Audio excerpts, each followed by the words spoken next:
Rice,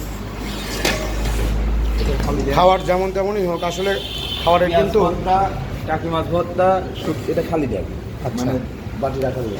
আচ্ছা, আলু ভর্তা, ভেন্ডি ভাজি, পেঁয়াজ ভর্তা, মুড়ি ঘন্ট শেষের দিকে, মুরগির চাল ফ্রাই, রুই মাছের শেষের দিকে আবার রান্না হচ্ছে, এটা ভেন্ডি ভাজি, পাতলা ডাউল, গরু মাংসের লাল ভুনা, কালো ভুনা, শির ভুনা হবে। হ্যাঁ। কালো ভুনাটা হবে।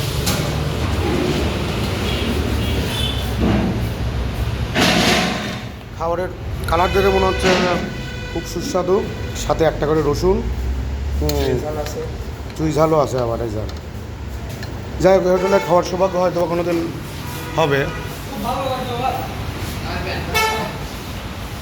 আমরা কাস্টমার ভাইয়ের কাছ থেকে একটু রিভিউ নিই, নিজে তো খাইতে পারলাম না। ভাই, খাবার কেমন লাগছে? হ্যাঁ, খুব ভালো লাগছে। ভালো লাগছে না? পরবর্তীতে আবার আসবো। আচ্ছা, যাই হোক, আমিও কিন্তু ভাই ওই ঘুরতেই আসছিলাম, তো এক হোটেলে খাইলাম, ভালো লাগলো না, তো এই হোটেল থেকে এমনি দাঁড়াইলাম। প্রথম হিসাবে ভালো না, আসলে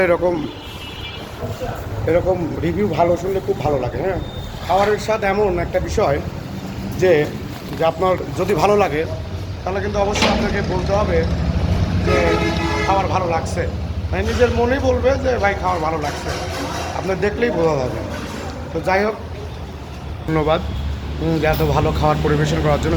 বিশেষ করে আপনার প্রত্যেকটা খাবার কিন্তু একবারে ঢেকে রাখা।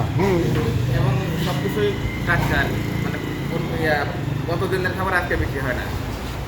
নতুন হোটেল, সম্পূর্ণ টাটকা এবং ফ্রেশ। এর আগে কি হোটেলের অভিজ্ঞতা আছে? এর আগে আমি দিই, হোটেলের অভিজ্ঞতা আছে কোথায়? এটা হচ্ছে গ্রিন সিটির সামনে রেস্টুরেন্ট ছিল, ফুড ওয়েব। তো ওখান থেকে এখানে কনভার্ট?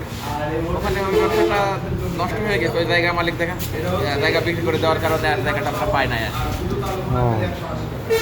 মোটামুটি কত কেজি গোস্ত চলে পার ডেলি? এখানে প্রতিদিন 30 কেজি মতো চলছে। 30 কেজি না? যাক, আলহামদুলিল্লাহ। আরও বাড়বে, নতুন অবস্থাতে 1 মাস বয়স আমাদের কেবল, 1 মাসে 30 কেজি আসবে, তো আগামীতে আরও বাড়বে। আচ্ছা, আপনার জন্য শুভকামনা রইল এবং দোয়া করি আরও যেন বাড়ে। তো আপনারা কুষ্টিয়া আসলে এই পাওয়ার হাউস যাত্রী ছাউনি, ভেড়ামারা, কুষ্টিয়া, এখান থেকে খেতে পারবেন। দাওয়াত বাড়ি।